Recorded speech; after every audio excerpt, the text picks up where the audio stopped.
May kaalaman ka ba sa mga mamumuyag? Hindi naman lingid sa kaalaman ng mga naninirahan sa kanlurang Visayas ang tungkol sa aming angkan. Pinangingilagan kami ng mga tao at takot silang makagambala sa mga buhay namin dahil sa mga posible naming gawing kapahamakan na maaaring mauwi sa kamatayan. Kaya naman walang makapagbiro at nakikialam sa personal na buhay ng pamilya ko simula nang malaman nila ang kakayahan at kapangyarihan ng mga mamumuyag. Taong 1969, naninirahan ang pamilya ko sa Kawayan, Negros Occidental.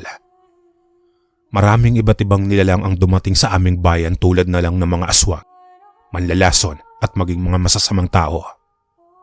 Hindi nagsisimba at hindi nananampalataya sa Diyos ang aking pamilya. Namumuhay ng sarili at nakakaraos sa pangaraw-araw. Ayon kay Lolo Berting, na may malakas na pakiramdam sa kanyang paligid. May dumating na dayo noon na mukhang nambibiktima ng mga mag-iinom at turista. Minsan na daw siyang may naging kaibigang residente sa aming bayan at kahit medyo nangingilag at halatang umiiwas pa rin ang matandang si Mang Hermilo, ay isiniwalat niya sa lolo ko ang tungkol sa mag-anak na naninirahan malapit sa bayan. Hindi man lang kinakitaan ng takot ang kalooban ng matanda. Magiliw pa rin siyang nakipag-usap at kahit naramdam niya ang kakaiba at weirdong pakikisalamuha sa kanya ni Lolo Berting ay wala siyang pakialam. Humanga naman sa kanya si Lolo Berting at talagang gumaan ang loob niya kay Mang Hermilo. Bagamat may kaunti pa rin siyang pangamba sa pakikipagkwentuhan at pakikipagkaibigan dito, ay ipinagpatuloy pa rin niya ang pakikisama bilang kapitbahay. Batay sa kanilang pag-uusap, nagbabalat kayo at pakitang tao ang mag-anak. Nagtitinda sa karinderya ang mag-asawa, samantalang ang anak naman nilang lalaki ay nakikipagkaibigan sa mga kabinataan at mga turista kung saan inaalok niya ng masasarap na lambanog buwat sa probinsya ng Quezon. Isang araw daw pagkalipas na makainom ng lambanog, ay umeepekto ang ginawa nitong panlalason. Dahil nagkakaroon ng malubhang sakit ang nakainom ng lambanog na inaalok nila. Samantala, napapagkatuwaan naman ng mag-asawa ang mga dayuhang turista na tumatangkilik ng kanilang masasarap na ulam. Kaya naman nilalagyan nila ng mga kakaibang sangkap at orasyon ng mga pagkain at pagkatapos ay magiliw nilang ipinapakain. Subalit lumipas ang mga araw, ay napapabalitang nangangawala sa sarili ang mga turista. Pero karamihan sa mga biktima ay nakakaranas ng pagsakit ng tiyan gayon din ang sikmura. Hindi na nagtatagal ang kanilang mga buhay. Maswerte na kung abutin sila ng 3 hanggang 4 na araw. Samantalang ang iba naman ay isinusugod sa ospital na bigla na lang nalalagutan ng hininga. Kaya naman nabahala na ang mga opisyal ng barangay at kahit sila ay walang magawang aksyon upang maitaboy ang mag-anak na manlalason dahil sa takot na baka sila ang isunod ng mga ito. Ayaw man na makialam ni Lolo Berting dahil wala siyang karapatan na magmalasakit at magprotekta sa ibang tao, ay napilitan siya dahil na rin sa pagmamakaawa sa kanya ng naturang kaibigan. Datapwat bakas pa rin ang pag-iingat ni Lolo Berting na makisawsaw sa ibang nilalang, ay sinubukan niya pa rin makatulong at makiisa sa pakiusap ng kanyang kaibigan.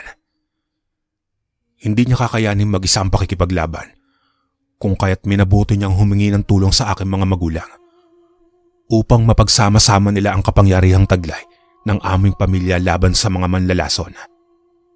Minsan, lihim nilang minanmanan ang pamilyang maglalason at napag-alaman nila na bukod sa panlalason ay nangungulam din pala sila. Gumagamit ang mag-anak ng manikang nilalagyan nila ng mga buhok ng tao na tinutusok ng karayom. Gayon din ang itim na aklat at mga papel na sinusulatan ng mga Latin na orasyon. Sa pagkakataong iyon, ay pinag-aralang mabuti ni Lolo Berting at ng aking mga magulang kung anong klase ng kapangyarihan ang posible nilang ipataw sa mag-anak. Napagtanto nila na gumamit ng mataas na uri ng itim na mahika sa pamamagitan ng pambabarang. Malaki ang kaalaman ng pamilya ko sa pambabarang. Ito ay pinaniniwalaang mas mabagsik sa pangungulam. Ang isang mangkukulam ay walang kalaban-laban sa isang mambabarang. Binata pa lang si Lolo Berting ay biyasa at talagang sa ulo niya na ang kaalaman. Gayon din ang sunod-sunod na proseso at orasyon ng pambabarang at ilang dasal upang hindi siya matablan ng anumang sandata o malubhang karamdaman. Kaya naman nananatili siyang malakas sa kanyang edad. Gayunpaman hindi lang naman puro kasama ng nagagawa ng pambabarang ng aking pamilya. Nabanggit na rin sa akin ni Lolo Berting na may kakayahan din silang manggamot ng mga may sakit, magpalayas ng masasamang espiritu o kahit pa mga sinasaniba ng demonyo. At ang higit sa lahat ay kaya nilang kontrahin ang anumang klase ng pangungulam. Nagkataon naman na malapit na ang mahal na araw noon, kung saan mas lalong lumalakas ang kapangyarihan ng mambabarang. Nung sumapit ang madaling araw ng Biyernes Santo, ay tulong-tulong silang naganda ng makapaminsalang pambabarang. Ngunit walang ibang tao ang nakakaalam ng kanilang ginawa. Gumamit si Lolo Berting ng pamaham. Pero bago ang lahat ay ipinakain na muna niya ang insekto. Pagkatapos ay ipinapasok niya ang isang maliit na manika sa loob nito upang kainin at pasukin ang kanyang katawan. Samantalang ang aking mga magulang naman ay naganda ng pambabarang para sa mag-asawang manlalason. Tinalian nila ang paa ng isang gagamba ng puting sinulid. Pinakawalan nila ito at inutusang pumunta sa bahay ng manlalason. Hindi pa noon natatagalan at biglang bumalik ang gagamba. Naging kulay pula ang puting sinulid na nagbadya ng pagtatagumpay ng pambabarang. May mga ngiting sumilay sa labi ni Lolo Berting at aking mga magulang. Indikasyon ng magandang resulta ng kanilang ginawa. Makalipas ang ilang araw na pagsasagawa ng itim na orasyon sa pambabarang, ay nanumbalik ang katiwasayan sa buong bayan. Natigil ang panlalason at mga malawakang pagkakasakit ng mga residente, gayon din ng mga turista. Naikwento ni Mang Hermelo kay Lolo Berting na tuluyan na nagsarado ang karinderya ng mag-asawa. Sunod-sunod kasi silang dinapuan ng karamdaman at unti-unti ring nalugi ang kanilang negosyo. Samantalang ang anak naman nito ay hindi na rin pinagkatiwalaan ng mga turista at mga kaibigan nito nagiinom. Nang mapag-alaman nilang isa itong manlalason at walang ibang hangad kundi ang kumitil ng buhay. Noong maramdaman ni Lolo Berting at ng aking mga magulang na hindi na nararapat at lumalagpas na sa limitasyon ang kanilang ginagawang pagpaparusa, ay itinigil na nila ang pambabarang sa naturang pamilyang manglalason. Mayroon pa rin silang pagkokontrol sa sarili at hindi nila ginagawa na para silang mga berdugo na basta na lang nagbibigay ng kaparusahan at kamatayan sa maisipan nilang banggain. Isinasang-alang-alang din ni Lolo Berting ang kaligtasan ng aking ina dahil na rin sa kanyang pagdadalang tao. Hindi nila hawak ang kapalaran at baka dumating ang panahon na makilala sila ng mga ito at bumalik sa kanila ang karumal-dumal nilang pambabarang. Lumipas naman ang ilang buwan ay namayagpag at nagtungo sa ibang bayan ng pamilya ng manlalason at wala na silang iniwang bakas sa bayan ng Negros Occidental. Marahil dahil na rin sa sinapit nilang pait at panganib dulot ng pambabarang, hindi na rin nila nagawang makagawa ng karasan sa ibang tao. Isa pa hindi nila malabanan ang matibay na pundasyon ng kapangyarihan ng aking pamilya.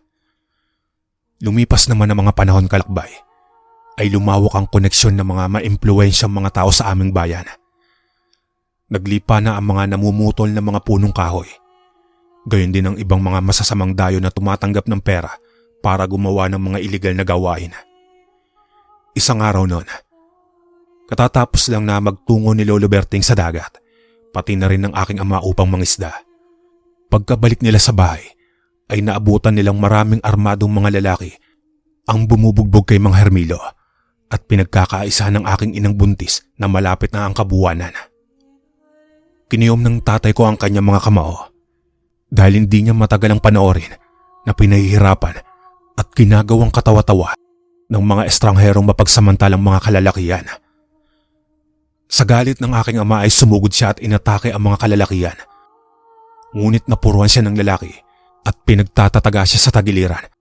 Samantalang si Lolo Berting naman ay pinaputukan ng baril sa dibdib. Inakala ni Mang Hermilo na katapusan na ng buhay ng mag-ama. Subalit laking gulat niya nang biglang hindi tinalaban ng saksak at bala ang mga katawan nito. Samantalang ang aking ina naman ay dumakot ng lupa. Hiningihan niya at bumulong siya ng kakaibang orasyon at sa kanya itinapon sa katawan ng isang lalaki. Gulat na gulat ang lalaki nang biglang naging alakda ng lupa kung saan pinagkakakagat ang kanyang leeg. Hindi na siya nakapalag dahil wala pang ilang minuto ay bumagsak na ito sa lupa. Nanginig ang buong katawan hanggang sa dumilat ang mga mata at bumula ang buong bibig. Pagkakita pa ng 4 na natitirang kalalakihan ay napaatras sila mula sa kanilang kinatatayuan sa takot na baka kung ano ang gawin sa kanila ng mag-anak. Binalak nilang tumakbo ngunit bumulong sa hangin ang aking ama. Samantalang iwinasiwas naman ni Lolo Berting ang kanyang mga kamay at biglang may kung anong malakas na simoy ng hangin ang dumampis sa kanilang mga balat. Kumaripas ng takbo ang 4 na armadong mga lalaki, subalit sa kamalasan nila ay may kung anong matatalas na patibong ang hatid ng hangin. Nagkaroon sila ng iba't ibang hiwa sa balat hanggang sa may biglang tumusok sa kanilang mga dibdib. Bumuluwak ang masasaganang dugo at sabay-sabay silang nagsipagbagsakan sa lupa. Wala ni isa sa kanila ang nakaligtas sa mabilisang pagpatay sa kanila ng aming pamilya. Nagimbal si Mang Hermelio at nadiskubre niyang totoo ang mga usap-usapan ukol sa malupit na kapangyarihan ng aming pamilya. Sinubukan niyang umalis ngunit napigilan siya ni Lolo Berting. "Huwag kang matakot sa amin. Wala kaming balak na patayin ka tulad ng ginawa namin sa mga masasamang lalaki. Ginagawa lang namin iyon kapag may masamang tangka sa aming angkan, pagmamaltrato at kamalian ng tao. Dito pa lamang kami kumikilos para makagawa ng karahasan bilang pagganti sa kanilang kasamaan," paliwanag ni Lolo Berting. Nakahinga naman ng maluwag si Mang Hermelio at nagpasalamat siya sa pagliligtas nila sa buhay nito. Inanyayahan at inalalayan siya ni Lolo Berting sa aming tahanan upang gamutin. Naganda ng mga dinikdik na halamang gamot, gayon din ang langis at malinis na tela, pati na rin ang plangganang may tubig. Hinugasan ni Lolo Berting at ng aking ama ang mga sugat at galos na natamo ni Mang Hermelio. Sunod nun ay ipinahid nila ang kakaibang langis. Bumigkas sila ng kakaibang dasal, pagkatapos ay tinalian ng malinis na tela ang mga sariwang sugat. Hinilot din ni Lolo Berting si Mang Hermelio na biglang nakapagdulot sa kanya ng kakaibang kaginhawaan. Pagkatapos ng ilang sandali ay nagpaalam na rin si Mang Hermelio at bumalik na siya sa kanyang tahanan. Kinagabihan, kinausap ng tatay ko ang aking ina ukol sa naganap na kahindik-hindik na pangyayari sa mga armadong lalaki. Pinagsamantalahan ka ba ng mga lalaki? Umiling-iling naman ang nanay ko. Isinalaysay niya ang punot dulo ng lahat. Pumuputol pala ng mga punong kahoy sa paligid ang mga armadong lalaki na walang permiso sa mga ilang kapitbahay. Nagalit si Mang Hermelio at pinigilan niya ang mga lalaki. Subalit napaaway sila, kaya naman napilitan ng nanay ko na ipagtanggol siya hanggang sa naging maras ang mga kalalakihan at pinagtulungan sila ng mga ito. Nagpapasalamat naman ng nanay ko na hindi siya nasaktan ng malubha at hindi napahamak ang sanggol sa kanyang sinapupunan. Ipinangako naman ng aking ama na hindi na mauulit ang nangyari at palagi na niyang babantayan ang aking ina hanggang sa makapanganak ito. Kinabukasan ay laking gulat ni Mang Hermelio sa kakaibang klase ng panggagamot ni Lolo Berting dahil halos naglahong parang bula ang kanyang mga sugat at galos na natamo sa pambubugbog ng mga armadong lalaki sa nagdaang araw. Nakatulog din siya ng mahimbing sa magdamag at hindi niya naramdaman ang pananakit ng mga kasukasuan. Tunay na mahiwaga ang kakayahan ng mga mamumuyag sa iba't ibang larangan ng panggagamot. Hindi niya malaman kung pati ba ang pagmamasahe sa kanya ay ginamitan na din ng itim na kapangyarihan sa mabilisan niyang paggaling. Kahit naman malupit at marasang ginagawa ng aming pamilya sa mga kaaway, ay natuwa naman si Mang Hermelio dahil busilak ang kalooban ng pamilya namin sa pakikisama at pagliligtas ng buhay ng mga taong pinapahalagahan nila. Batay pa sa kwento ng aking Lolo Berting, noong dumating ang panahon na isinilang ako, ay walang paglagyang katuwaan ng aking mga magulang. Naging responsable sila at mas lalo nilang pinahalagahan ang pagmamahal ng aming pamilya sa isa't isa. Sinikap nilang mamuhay ng simple at binawasan na rin nila ang pambabarang. Dahil gusto nilang magkaroon ng kapayapaan ng pag-iisip, lalo pat nag-uumpisa na silang bumuo ng pamilya. Lumipas ang 1 taon ay may naging kapitbahay si Lolo Berting na nagngangalang Anding. Isa siyang mayumi at magandang dalaga. Mag-isa siyang naninirahan sa may kubo na may 4 na bahay ang layo buhat sa amin. Isa rin siyang dayuhan na nagmula sa probinsya ng Antique. Hindi siya mahilig na mangapit bahay at makipagkwentuhan sa iba naming makakatingdilang kapitbahay. Nag-umpisa lamang siyang maglalabas ng bahay noon nang nakilala niya ang aking mga magulang. At sa kasamaang palad pa ay nagkaroon siya ng lihim na pagtingin sa aking tatay Joaquin. May kakayahang bumasa ng isipan ng aking ama, kaya nalaman niya na may espesyal sa kanyang pagtingin si Anding, kaya pinilit niya itong iwasan. Isa pa, naaamoy nilang isa itong aswang na kumakain ng laman loob ng mga tao base sa kanyang pisikal na anyo, mga titig at talas ng pang-amoy at pandama. Malalakas ang pakiramdam ng pamilya ko, lalo pa sa iba pang nilalang, kaya walang may tatago ang mga residente maging ang mga dayuhan sa kanilang buong pagkatao. Isang gabi noon, aksidenteng nakita ni Lolo Berting si Anding sa anyo ng pagiging aswang. Tapos ay kasalukuyang siyang lumilipad sa ere upang makapambiktima ng mga napapabalitang buntis sa aming bayan. Hindi na nakialam ang pamilya namin dahil wala naman silang karapatan at hindi sila interesado sa panganib na hatid nito sa mga tao. Prioridad nila ang proteksyon ng aming pamilya kaysa sa iba. Pero habang tumatagal, ay lalong lumalakas ang pagkahumaling ni Anding sa aking ama. Base nga sa kasabihan, palay na ang lumalapit sa manok.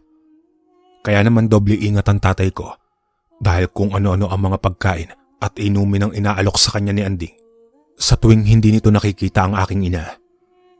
Nasisiguro naman ng aking ama na gusto siyang gayumahin at akitin ni Anding upang mabaling ang atensyon niya dito. Kung kaya naman isiniwalat ng tatay ko na isa siyang mamumuyag. Ngunit hindi pa rin natinag si Anding. Wala siyang katakot-takot na magpatuloy sa kanyang paghanga sa aking ama. Bagay na hindi nagustuhan ng nanay ko. Noong una ay nagtimpi siya at hindi na lang pinansin ang ginagawa nitong pang-aakit sa aking ama.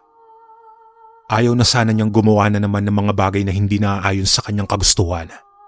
Ngunit dumating ang panahon na napuno na ang aking ina. Kaya kinakailangan na naman niyang magsagawa ng mahikang itim o ang pambabarang upang maitaboy ang masamang binabalak ni Anding. Dumating pa sa puntong kamuntikan na magtalo ang aking mga magulang. Pero napigilan nila ang kanilang mga sarili noong naamoy at naramdaman ng nanay ko na binabalak siyang kulamin ni Anding. Naamoy niya ang buong pagkatao nito, kaya naman nakatitiyak siyang kinaiinggitan at kinamumuhian siya ni Anding dahil sa matinding pagmamahal sa kanya ng aking ama. Hanggang isang araw, bigla na lang siyang binati nito habang naglalakad sa labas ng bahay. Hindi tinanggap ng aking ina ang pagbati ni Anding dahil ayaw niyang mausog at dahil kinasusuklaman niya ito ay lantaran niyang pinanlisikan ng mga mata na parang nagbabaga at talagang naghayag ng nakakatunaw na tingin. Mga matang punong-puno ng mga makakamandag na pagbabanta at puot. Hindi nagtagal ay mabilis nang pumasok ng bahay ang aking ina. Pinaghanda niyang mabuti ang kanyang mga plano bago magsagawa ng panibagong pambabarang. Buo na ang kanyang desisyon at wala nang makakapigil sa kanya dahil kung hindi niya yun gagawin ay tiyak na siya ang aasintahin ni Anding na patayin. Kinagabihan, nakaramdam ng kakaibang makirot sa dibdib ang nanay ko. Naisip niya na kinukulam siya ni Anding, kaya naman ipinabatid niya sa aking ama ang kanyang mga palagay. Hindi na siya nakapagpigil at nagkaisa silang pagtulungan si Anding. Isinagawa nila ang ritual ng pambabarang. Lingid sa kaalaman ng tatay ko na may pambihirang lakas at galing ang nanay ko. Nagawa niyang malanghap ang amoy ni Anding na hindi niya na kinakailangang amuyin o lapitan ito. Kinuha ng nanay ko ang garapon na pinagtaguan niya ng 2 alupihan. Pagkatapos ay tinulungan siya ng aking ama.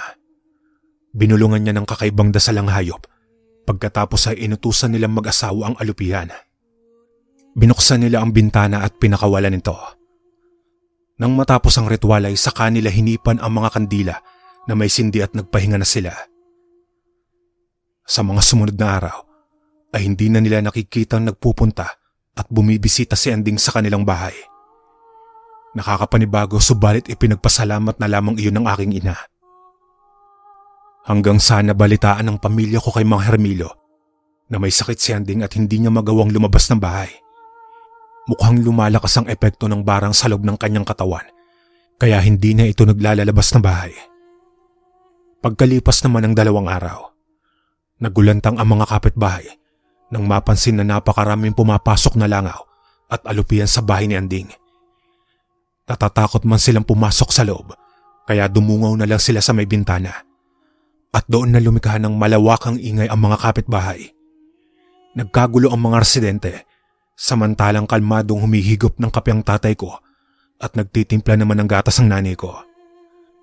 Hindi rin lumabas at nakiusyoso si Lolo Berting dahil alam na niya kung ano ang pinagkakaguluhan ng kanilang mga kapitbahay. Nakita na lang ng tatay ko sa kanyang mga pangitain na nagsipaglabasan sa bibig, mata, tenga, maging sa puwit o sa iba pang bahagi ng katawan na posibleng labasan ng hangin ang mga alupihan. Namatay nang nakadilat ang mga mata ni Anding at napuno siya ng sariwang dugong nagmantsa sa kanyang duster. Yun ang huling araw na naramdaman ng mga tao ang kapangyarihan ng aming angkan. Nagsilbing babala iyon na walang maaaring makasakit, makapanira sa bawat miyembro ng aming pamilya. Kung hindi ay makakatikim sila ng malagim na ganti at kamatayan.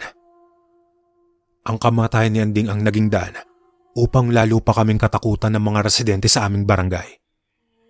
Pero maganda rin ang naging resulta ng kanyang pagkamatay dahil naubos ang krimen ng sunod-sunod na pagpatay sa mga tao. Wala nang gumagalang aswang sa aming bayan at wala rin makasubok na magtangkang manghamak at manakit sa aming pamilya. Maging ang mga opisyal ng barangay ay medyo umiiwas din na masangkot kami sa anumang kaguluhan dahil ayaw nilang manganib ang kanilang mga buhay. Noong sumapit ako sa pagbibinata, ay kahit paano ay nagbago ang pakikitungo ng pamilya ko sa mga kapitbahay namin.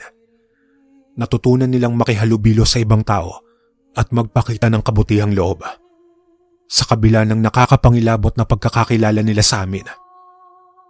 Subalit nandun pa rin ang konting pagdistansya nila sa karamihan. Pero ayon kay Lolo Berting mga kalakbay, ay nagawa na rin nilang manggamot ng ilang may sakit at unti-unti na rin nagtitiwala sa kanila ang mga residente. Nakisama sa kanila ng maayos sa mga tao at hanggat kaya nilang makaiwas sa anumang gulo ay pinipigilan nila ang kanilang mga sarili alang-alang na rin sa akin. Magpasanggang ngayon ay baon pa rin ng pamilya ko ang aral ng pambabara, panggagamot at pagtataboy ng mga masasamang espiritu. Maging ako ay tinuturuan din ni Lolo Berting ng ilang kaalaman sa mahikang itim bilang proteksyon ko sa masasamang tangka ng mga tao, gayon din sa ibang uri ng mga nilalang.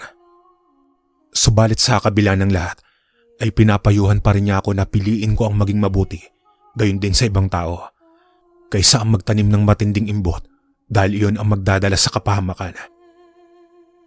Hanggang sa kasalukuyan, ay walang sapat na paliwanag ang misteryo na bumabalot sa aming pamilya.